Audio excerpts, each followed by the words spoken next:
IPL ని base చేసుకుని stock market లో ట్రేడింగ్ చేయవచ్చా లేదనే డౌట్ చాలా మందికి ఉంటుంది. అయితే ఈ వీడియోలో దాన్ని క్లారిటీగా ఎక్స్ప్లెయిన్ చేస్తాను, వినండి.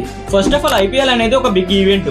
సో స్టాక్ మార్కెట్ లో దీన్ని బట్టి చూసుకుంటే మనం ఈవెంట్ బేస్డ్ ట్రేడింగ్ అనేది చేయాలి. ఇది షార్ట్ టర్మ్ కోసం మాత్రమే చేయాలి. అది ఏ విధంగా చేయాలనేది ఇప్పుడు ఎక్స్ప్లెయిన్ చేస్తాను, వినండి. ఫస్ట్ ఆఫ్ ఆల్ మనకి ఐపీఎల్ అనేది టెలికాస్ట్ అవ్వాలంటే బ్రాడ్కాస్టింగ్ మరియు మీడియా ప్లాట్ఫామ్స్ అనేవి కావాలి.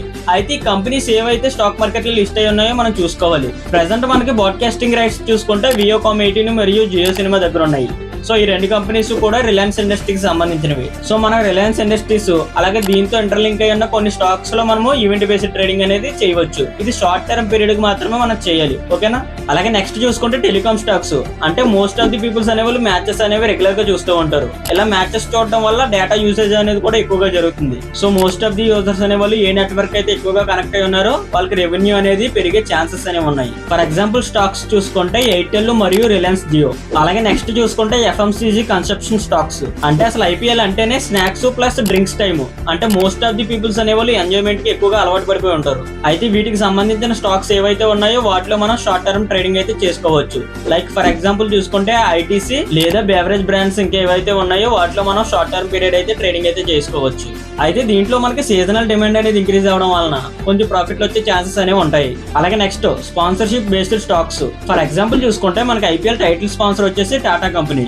సో దీంట్లో మనకి టాటా మోటార్స్ కంపెనీ అనేది ఒకటి ఉంటుంది కాబట్టి వాటిలో కూడా మనము షార్ట్ టర్మ్ పీరియడ్ అయితే ట్రేడింగ్ చేయవచ్చు. అయితే దీంట్లో ఏంటంటే మనకి బ్రాండ్ విజిబిలిటీ అనేది ఎక్కువగా ఉంటుంది. సో మనకి లాంగ్ టర్మ్ లో ఇంపాక్ట్ అనేది ఉంటుంది కంపేరిటివ్లీ షార్ట్ టర్మ్ కన్నా. సో ఓవరాల్ గా ఈ విధంగా మీరు ఐపీఎల్ లో ఈవెంట్ బేస్డ్ ట్రేడింగ్ చేసేటప్పుడు మీరు అబ్జర్వ్ చేయవలసింది ఏంటంటే ఐపీఎల్ జరుగుతున్నప్పుడు ఏ సెక్టార్స్ ఎక్కువగా బెనిఫిట్స్ పొందుతున్నాయో వాటికి సంబంధించిన స్టాక్స్ లో కనుక మీరు షార్ట్ టర్మ్ పీరియడ్ ట్రేడింగ్ చేసుకుంటే కనుక మీకు మంచి రిజల్ట్స్ అనేవి వస్తాయి. అయితే మీరు ఇలా ఈవెంట్ బేస్డ్ ట్రేడింగ్ చేసేటప్పుడు ఒక కాన్సెప్ట్ మీరు ముందే తెలుసుకోవాలి. అదేంటి అంటే ఈవెంట్ రాకముందే కనుక మీరు ఆ స్టాక్స్ లోకి ఎంటర్ అవుతే కనుక ఈవెంట్ జరుగుతున్నప్పుడు ఆ స్టాక్స్ అనేవి భూమిలో ఉంటాయి. ఆ తర్వాత ఆ ఈవెంట్ అనేది ఎండ్ అయ్యే టైంకి మీరు దాంట్లో నుంచి ఎగ్జిట్ అయిపోతే కనుక మీకు మంచి ప్రాఫిట్ అనేవి వస్తాయి.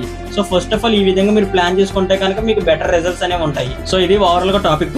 కంటెంట్ అనేది ఇన్ఫర్మేటివ్ అనిపిస్తే కనుక లైక్ చేసి షేర్ చేయండి. అలాగే ఇలాంటి వాల్యుబుల్ ఇన్ఫర్మేటివ్ కంటెంట్ గురించి ఇంకా తెలుసుకోవాలంటే మన అకౌంట్ ని ఫాలో చేయండి. Thank you.